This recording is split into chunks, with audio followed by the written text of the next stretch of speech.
आज श्रावण मास के दिव्य सत्र में जो चल रहा है शिव भक्त माल का एक पखड़ी की कथा सुनाते हैं। एक समय किसी ने नैवेद्य अर्पित किया भगवान शंकर के शिवालय में। मंदिर में नैवेद्य अर्पण है और एक चिड़िया उड़ते हुए आई, उसके पैरों से धूलि का मार्जन हो गया। नैवेद्य पर जो धूल कण थे वह उड़ गए। उस कर्म के फल स्वरूप उसकी मृत्यु हुई और उसको उत्तम स्वर्ग लोक प्राप्त हुआ। स्वर्ग का उपभोग करके पुनः वह इस संसार में काशी राज की कन्या हुई, जिसका नाम सुंदरी पड़ा। राजकुमारी सुंदरी बहुत ही अद्भुत, भगवान शिव की परम भक्ति से संपन्न थी, श्रद्धा से संपन्न थी और शिवालय में जाकर के नित्य ही झाड़ू पोंछा लगाती थी, सम्मार्जन करती थी पूरे मंदिर का।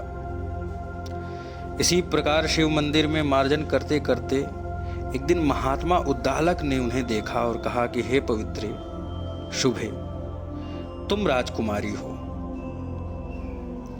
तुम्हारे पास हजारों दास दासियां हैं, तुम एक बार कह दो तो पूरे शिव मंदिर और आसपास के परिक्षेत्र को स्वच्छ कर देंगे वो सब, लेकिन अपने ही हाथों से क्यों कर रही हो? क्या कारण है? तो उस कन्या ने कहा कि जो अपने हाथों से मार्जन, पांवों से शिव दर्शन की यात्रा और आंखों से शिव दर्शन तथा मन में भगवान शिव का सुमिरन करते हैं वे उत्तम हैं। जो लोग शिव जी को प्रणाम करते हैं वे उत्तम पुण्य वाले हैं। इस प्रकार उस कन्या के मुख से सुनकर के महर्षि उद्दालक अचंभित रह गए। उन्होंने सोचा कि यह राजकुमारी इतनी पवित्र कीर्ति, पुण्य कीर्ति वाली है,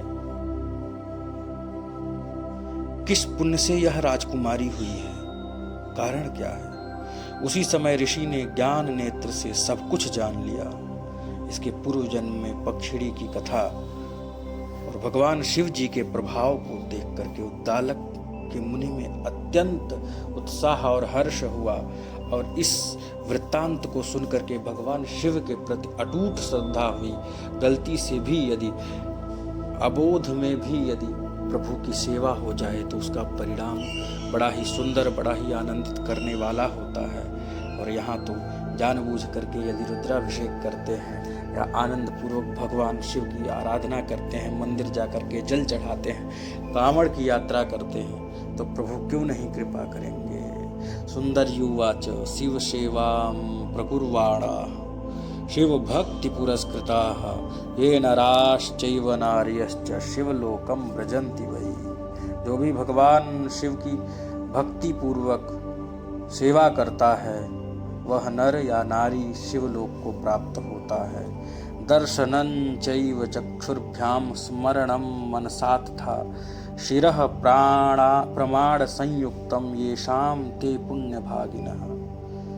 दर्शन की अभिलाषा अपने नेत्रों से स्मरण करे, मन से और शिर से प्रणाम करे झुक करके, ये सभी पुण्य भागी हैं जो शिव को प्रणाम कर पावे, शिव मंदिर दर्शन कर पावे। ऐसे अद्भुत अद्भुत दिव्य दिव्यतम प्रकार की कथाओं को आपको श्रवण करा रहे हैं और भगवान शिव की कथाएं सुन करके, उनके भक्तों की कथाएं सुन करके भगवान शिव बड़े प्रसन्न होते हैं। जो सुनता है आप लोग अवश्य सुने। हर हर महादेव। राधे राधे।